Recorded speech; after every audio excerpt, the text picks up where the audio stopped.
No, no, Pika. We're not renaming the show Lights, Camera, Pikachu because, actually your name is also a trademark. And I mean, geez, we can't afford that kind of legal battle. We do the best of what we can with what we got.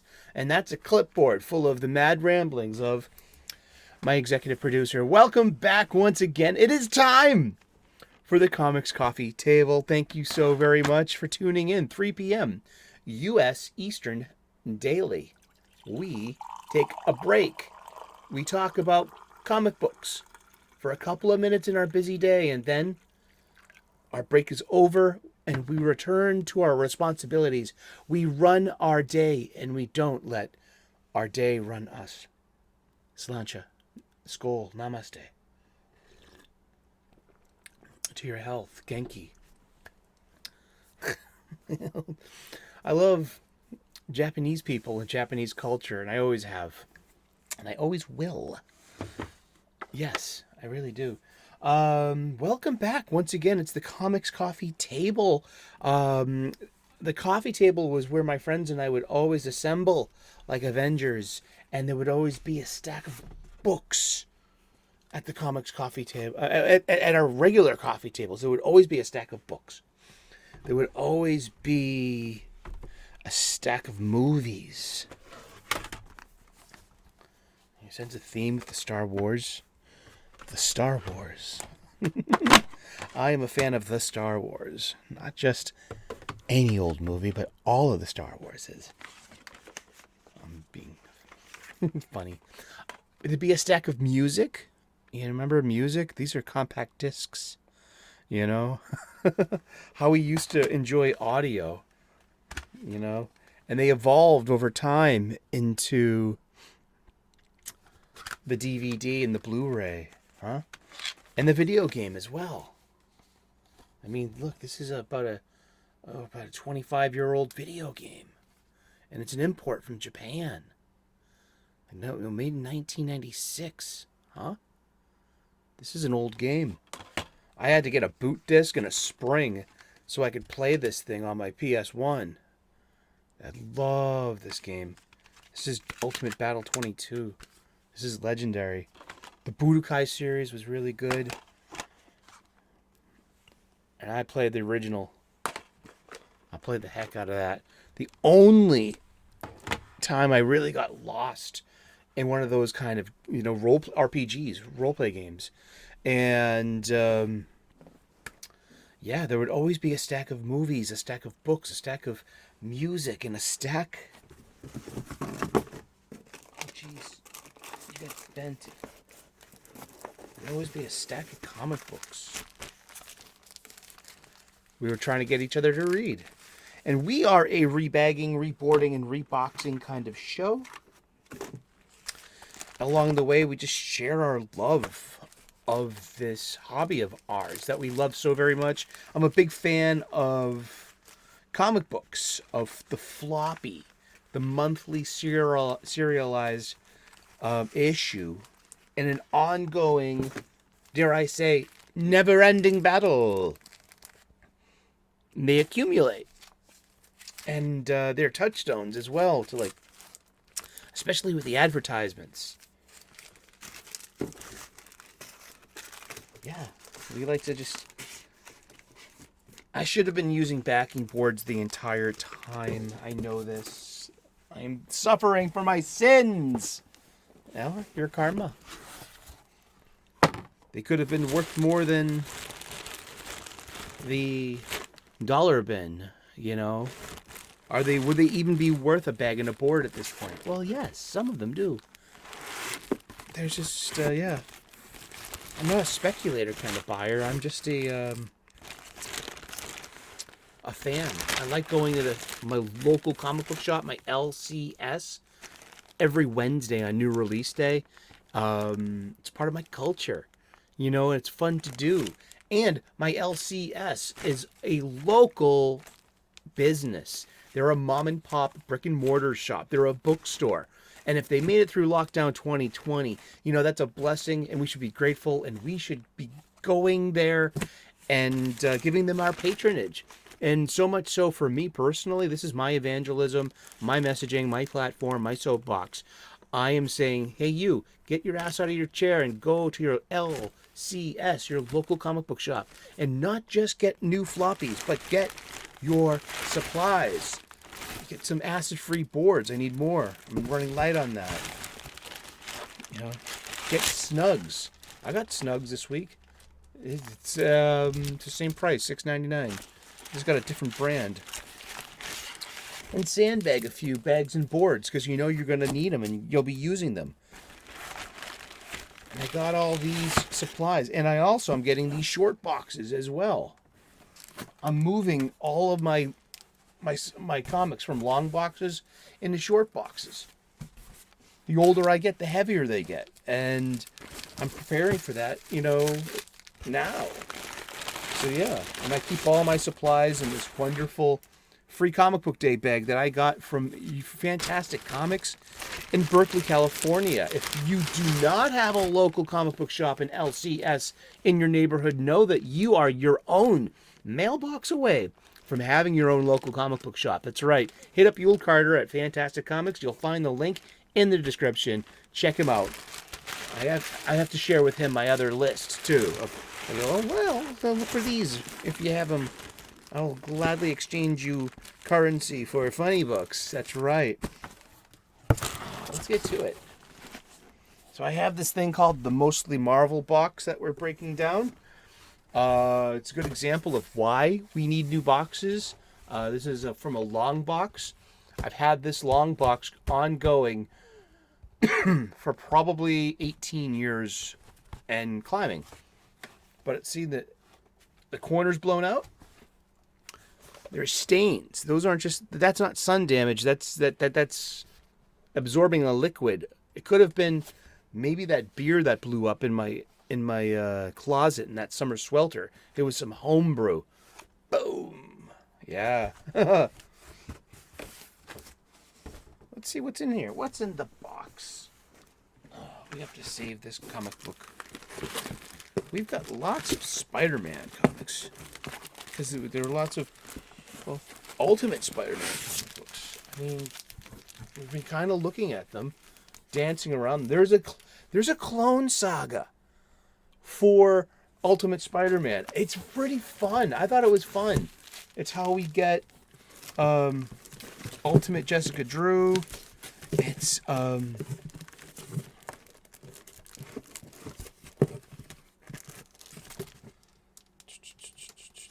Ultimate Marvel.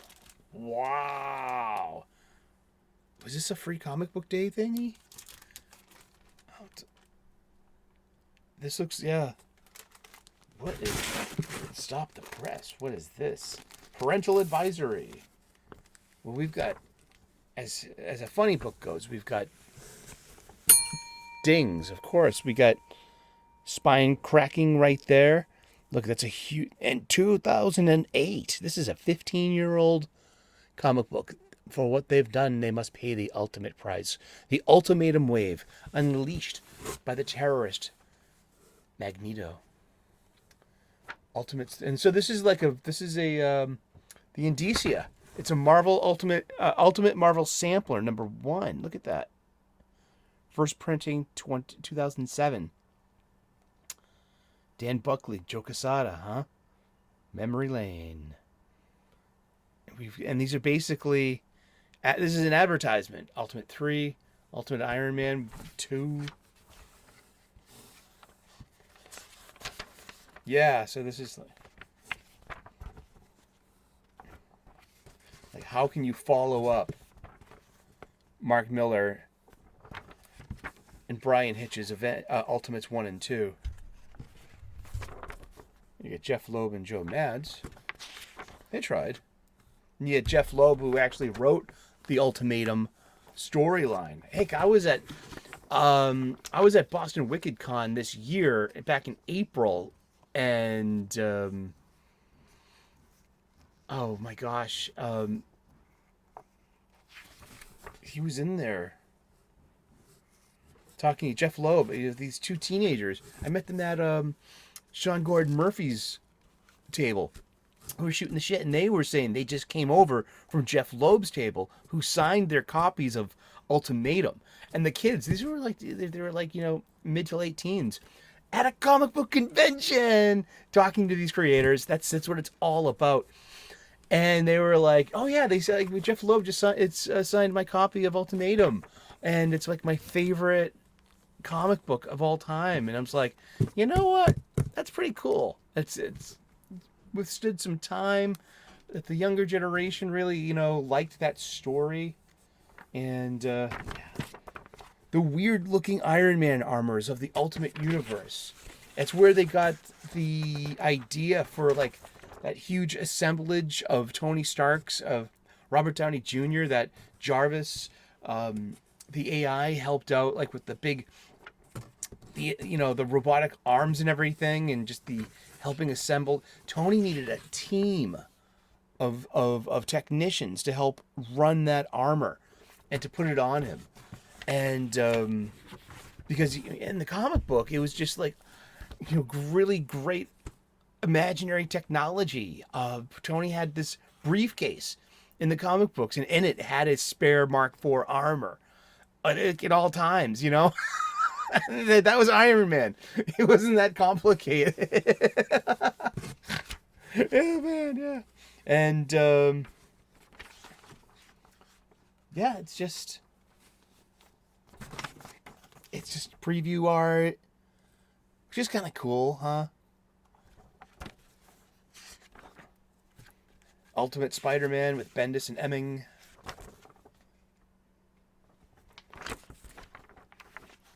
Yeah, this is 118-ish, yeah. Ultimate Power. Ultimate Origins. I mean, wow, that would be a good interview. Oh, and look, here's your checklist. The Ultimate Marvel Library. Here's an eyeful for you.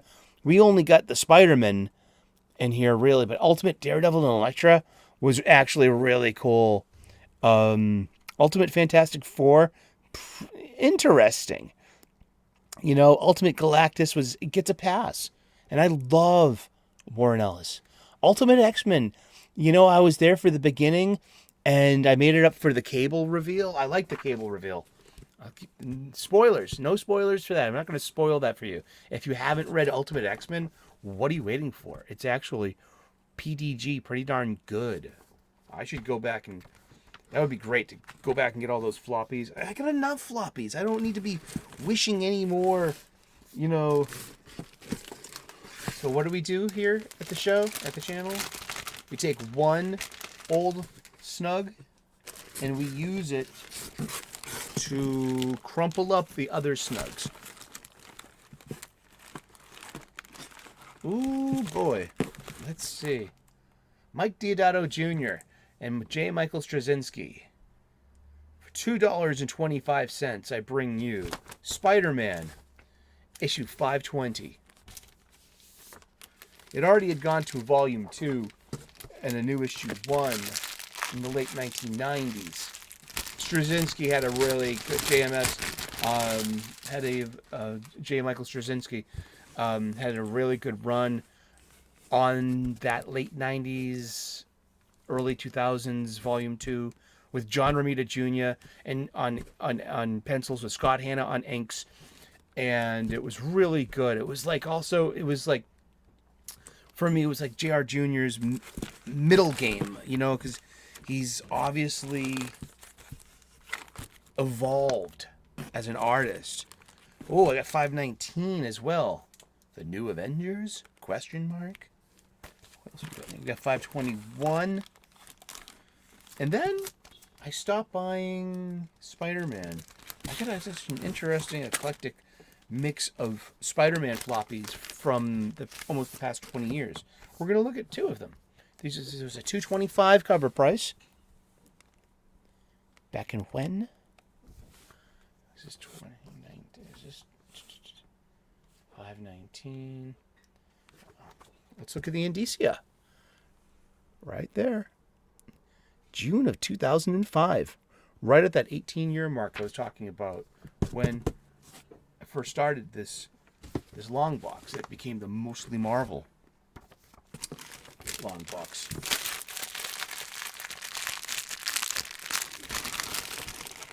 Sunspots, you're not coming true, sir.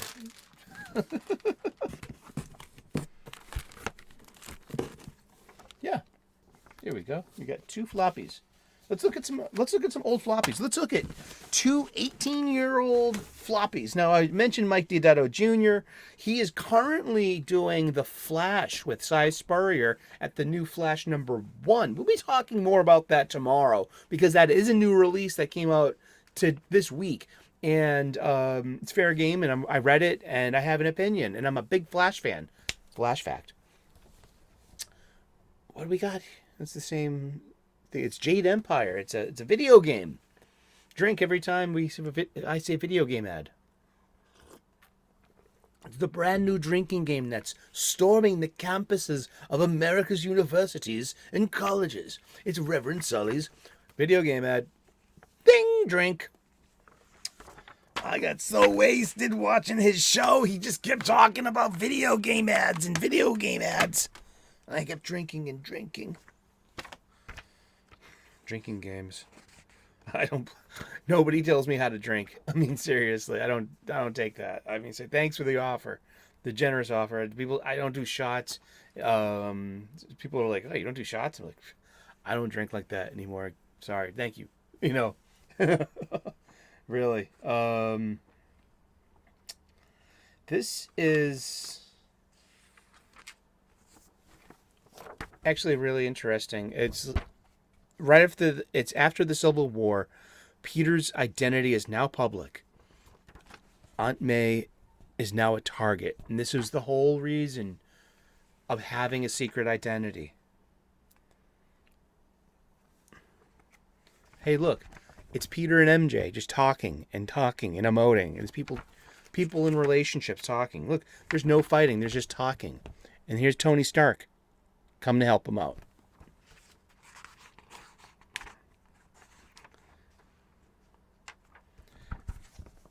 Elektra. This is interesting. When they're so old, like these are the things that you learn in comic books, from older generations, perhaps. Put your most valuable thing underneath your box spring in your mattress because, it should be fireproof. I read once, this is Aunt May. Please, I know what I'm doing. Please lift the bed. The house has been destroyed. They can't live there anymore. And is Aunt May's bedroom, and it's cinder and ash. And I can't even tell you who perpetrated this. I just don't remember. But I do remember that Aunt May gets a sniper bullet, and she's on death's door because of these same circumstances. And that's what brings about, One More Day. Mephisto. The Deal. The broken hearts of Spider-Man fans for years. Nay, I say decades to follow. Because I read once that because they started making mattresses from fire-resistant materials, the bed frame might burn and collapse, but the mattress would just smolder and fall on anything under it. And that's where I decided to keep it here in case. To keep what, Aunt May? And these are like sensitive camera angles too. These are story beats. These are panels. This is your camera. You want to think of it like cinematically too. It's not just excuses for action scenes. There's a story beats. They have a pacing. There's a beat here in her pictures. This is all I need. Nothing else matters. And just this tender moment. And a video game ad. Drink. And then comes the team.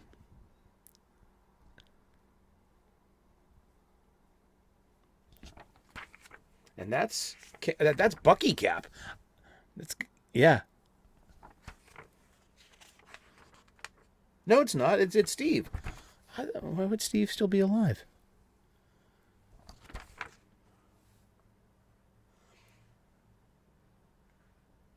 Is this the mutant registration team? I'm a little confused. This is Jarvis. This is the real Jarvis right here. This isn't... See, Jarvis is not an AI. Jarvis is a human butler that works for, Avengers Mansion. The MCU was divergent from the source material from day one.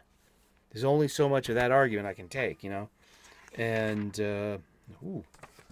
listen, hey, look, we haven't seen one bloody fight scene yet, but we've got kissing and we've got caulking and talking.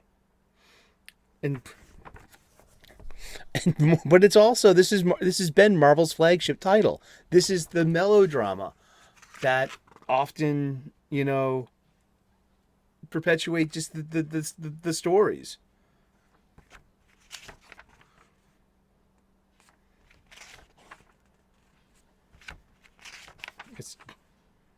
Oh boy. Hail Hydra. That's what we got. We had this execution scene of some, hapless bound victims. And I didn't want to, I don't know. Let's see. Fantastic Four. Oh, what's that? On your PS2.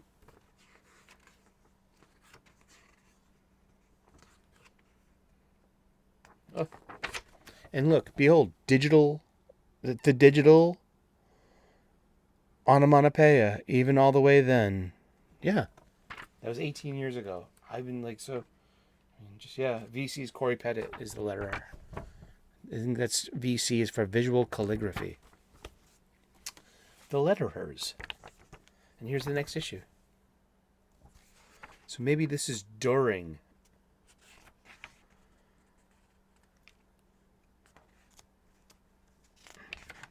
the Civil War. Video game ad. Drink. I'm drinking coffee. What did you bring? Uh-oh. Remember, Wolverine loves redheads. Wolverine used to smoke cigars and used to drink all the time. He's got a healing factor. So he sobers up pretty quick, and the Aw. Ain't that cute? Aunt May putting down some house standards. That's cute. And look, a video game ad.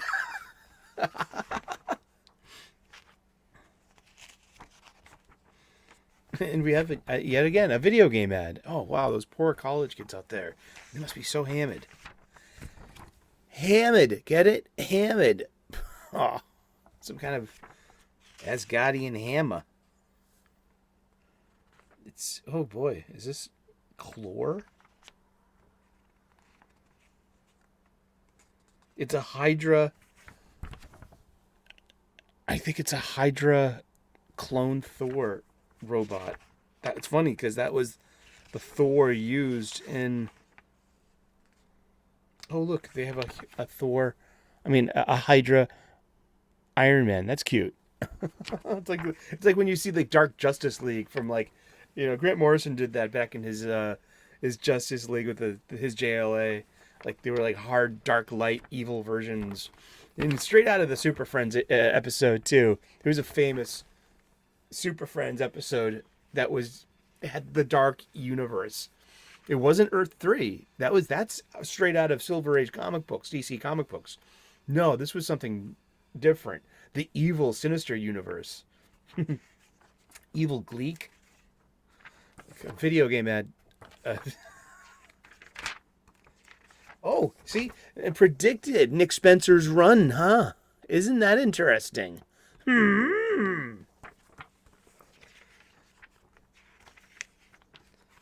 At least we got action scenes, you know what I mean? Like I said, these are camera angles.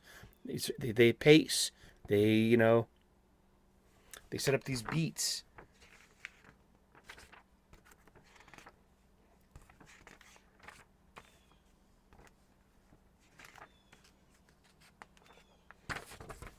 Discovery Channel. Alien Planet. Marvel merchandise.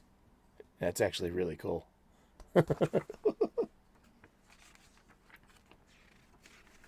So we have this Hydra fake Avengers.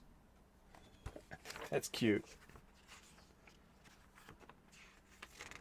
We have an Emma Frost bust. Isn't that nice? In stores now. By the fireplace. With the Hellfire Club or the three major looks of Emma Frost? Mm-hmm.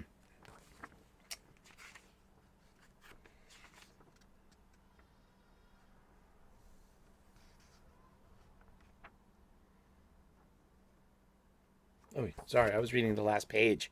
It's just some Peter Parker at work.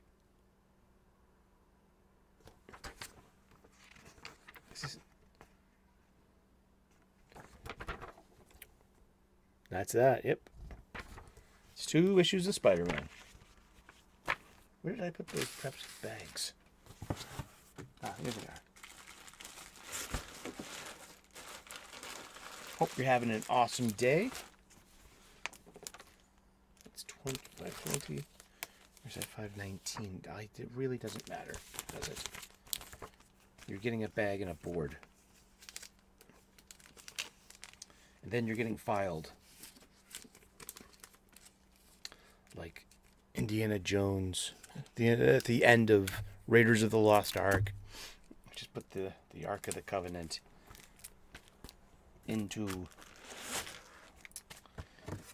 a warehouse. What else do we have here? We got New Avengers. 5, 6, and 7. Random comics. Let's look at them. We'll put these 3 into 1. Yeah, these old bags up here. They're a lot. Their tactility. It's crinkly, and it just doesn't feel. Yeah. Like, oh wow. You need new bags every couple of years. Apparently, you should be changing your boards every couple of years as well, because that it literally absorbs moistures and whatever acids could be pulled out of old newsprint. The paper quality has gotten a lot better over the years in the publication industry. So old newsprint comics, Silver Age, Bronze Agers, you might want to be changing your boards more frequently. There you go. Things I've learned from being I'm always learning about my trade, and I'm always learning about my hobby. May your mind always be active and always be learning about. But this is New Avengers. Gosh, I haven't. Look, snack food. We got snack food. We got. Oh boy. House of M. Look at that Namor too. Geez, that's Namor. Nobody cared about Namor. I'm sorry. I mean, this is June of 2005. What does that say? There's the indicia. It's part 5 of Breakout by Michael Brian Bendis. Yeah. May of 2005. New Avengers, number 5. Some David Finch art. Mm-hmm. We got an info dump page. We got Guess Who. That's great. It's a modern flip on Guess Who's Coming to Dinner, which was a really impressive. That's RTFM. Read the manual and go watch a movie with Sidney Poitier, right?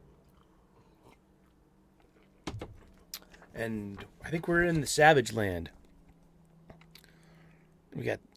We finally got Spider-Man on the Avengers team. That took a long time to happen. A video game ad. Look, it's Matrix Online. Interesting. It's a one-pager, because we've seen the 6-page middle of the comic book insert. If you've been the Exorcist movies, I mean, it keeps coming back and forth. I mean, geez. Now on DVD. Possess it March 1st.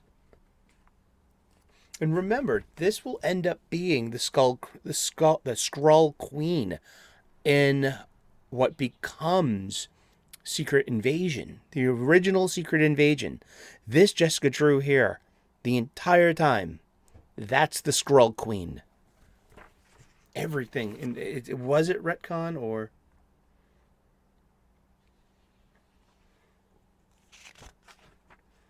I don't know, but we have Fump right here.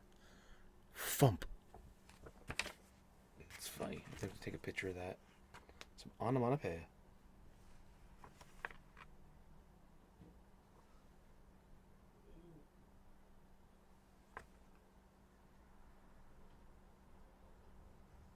Fump. There we go.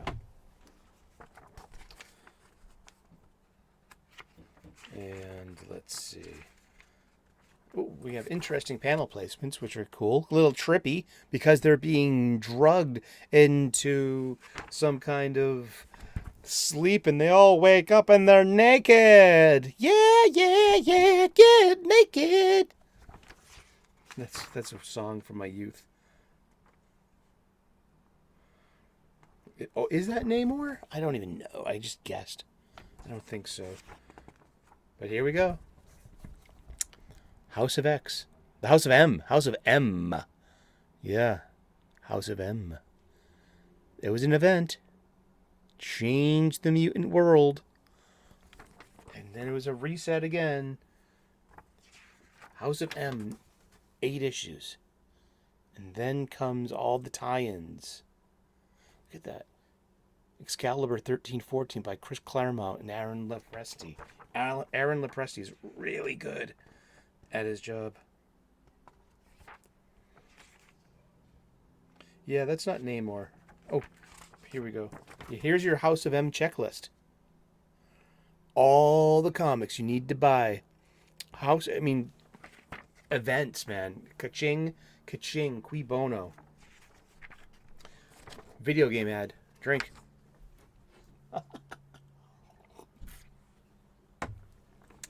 Awesome. Thank you so very much for hanging out for a few minutes just talking about comic books. And, oh, wow, look at that Punisher.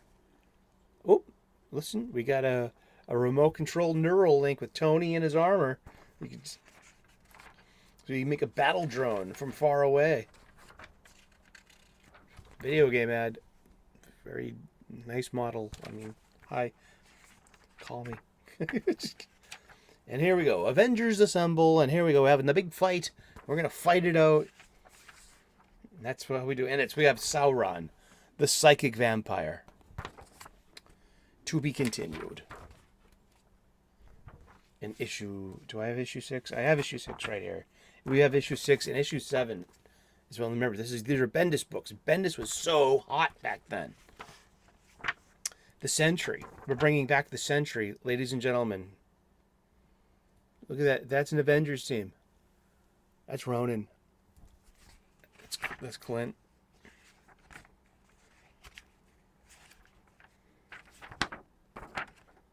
There came a day. So here's your info dump. Steve McNiven does the pencils. We got traditional inking. Look, Blockbuster. You can rent video games. So is that a video game ad? I say yes. Drink. Because we have a video game ad. Not the movie Madagascar. The video game that supports makes you part of the story. Hey, look. Does this count as house ad or snack food?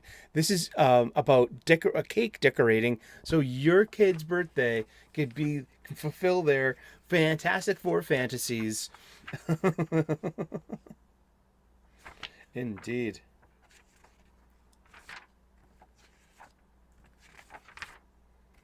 Yeah. Oh, we got... Talk about Dragon Ball video games. There's a Dragon Ball GT video game. I didn't even know that existed. I love Dragon Ball video games. Big fan.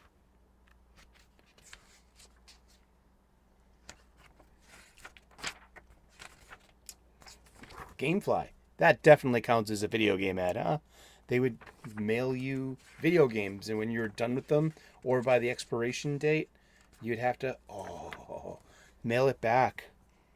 Oh, hello. Oh, can't you imagine that right behind me? I've priced these. I was like, oh, it's $500. Oh. And they find in a cave the sentry. Everyone forgot about the sentry. And also, remember, the sentry. Who is the sentry? I don't really care, to be honest, who the sentry is. I know it's got to do with something called the void. And it's like this OP negative evil thing that uses, I think his name's Bob, as a host. And that's why the sentry is so overpowered. Yeah, I was just never really into that part of the story. Sorry. That's why there's a wiki. I can look it up. Wiki! We got to wrap this up, too. Talk about wrapping up. We're going to wrap up this funny book. We're going to box this. We're going to board, bag, and box. Fulfill the promise of the show. Here we go. 3 issues of... Here's your grab bag. Yeah, have this for $1. Bid. Here we go. And slowly and surely, we're getting this done. Thank you so very much for spending your break with us and having some coffee. And God bless. Namaste. Good luck. Please like and subscribe. If you haven't subscribed already, we talk about comic books every day, 3 p.m. U.S. Eastern, daily. Have your coffee at the comics coffee table and continue this comic book shop style conversation. Cheers, and we will see you again in those funny pages. Bye-bye.